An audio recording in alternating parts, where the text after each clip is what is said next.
I'm 90 years old, and I walk with more spring in my step than many folks half my age. Now, don't get me wrong.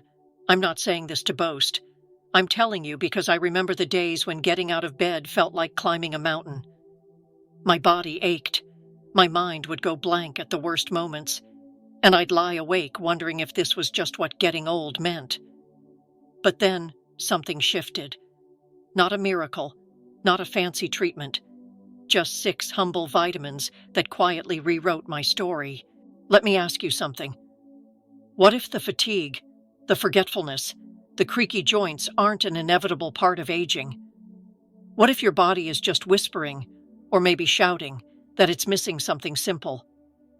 I learned this the hard way. After years of assuming my struggles were just part of the deal, I discovered that sometimes what feels like decline is really just hunger. Not for more food, but for the right nutrients. Now, I'm no doctor, just a woman who's lived 9 decades and finally cracked the code to feeling alive again. And today, I want to sit with you, figuratively of course, though I'd love real tea, and share exactly what worked for me. Not as a prescription, but as hope. Because if my 90-year-old bones can dance again, yours can too. The real truth about aging. Here's what nobody told me. After 70, your body starts playing by different rules. It's not that things are breaking down. It's that the way you've always fueled yourself stops working like it used to. Take my neighbor Maria, the kind of woman who'd wave from her porch with a smile, even on days her arthritis made every movement agony. Over 2 years, she broke her wrist, then her hip, then her ankle, all from tiny stumbles. Her doctor finally checked her vitamin D levels and found them shockingly low. Turns out, those fragile old bones weren't just old. They were starving for sunlight in a way her diet couldn't fix. This was my wake-up call.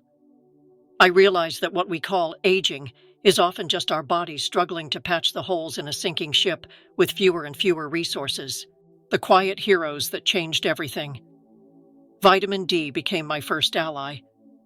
I used to think it was just about bones, until I noticed how my mood lifted after mornings spent gardening in the sun. Then came the day I realized I'd climbed stairs without gripping the railing like a lifeline. My legs simply remembered how to hold me.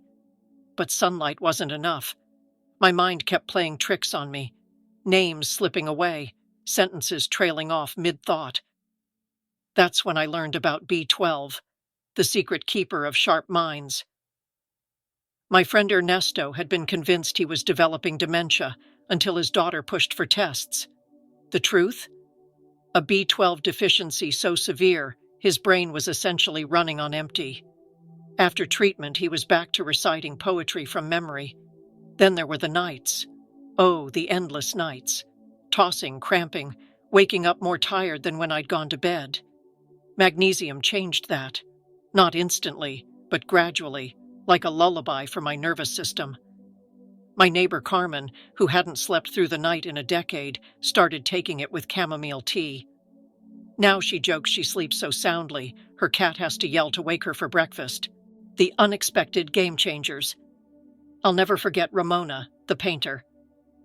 At 81, she'd given up her brushes, convinced her shaky hands and foggy mind were permanent. Then her doctor suggested omega-3s. Within months, she was back at her easel.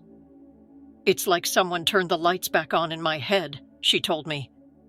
And vitamin C. Oh, how we underestimate it.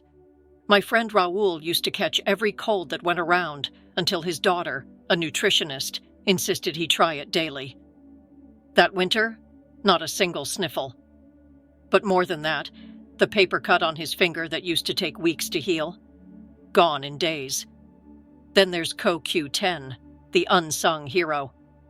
My 92-year-old friend Luis could barely walk to his mailbox without gasping. His cardiologist explained that his cholesterol medication was draining his natural energy reserves. With CoQ10, he's back to tending his rose bushes. Slowly, yes, but with joy instead of exhaustion. What this means for you. I won't tell you to rush out and buy these tomorrow. What worked for me might need tweaking for you. That's why doctors exist. But I will tell you this, Your body is still listening. Even at 70, 80, or beyond, it's waiting for the right tools to rebuild. Maybe it starts with sitting in the sun with your morning coffee, or swapping that afternoon cookie for a handful of walnuts. Perhaps it's asking your doctor one simple question: could I be low on anything? Because here's the secret they don't put in medical textbooks. Aging isn't about losing youth, it's about gaining wisdom. The wisdom to finally give your body exactly what it's been asking for all along. So tell me, friend, how's your body speaking to you these days? What small change might you make today? However you answer, remember, every sunrise is proof that even after the darkest night, renewal is possible. Now, if you'll excuse me, I've got a morning walk to take. And at 90, that's not just an activity, it's a celebration. Thank you so much for watching, and see you soon.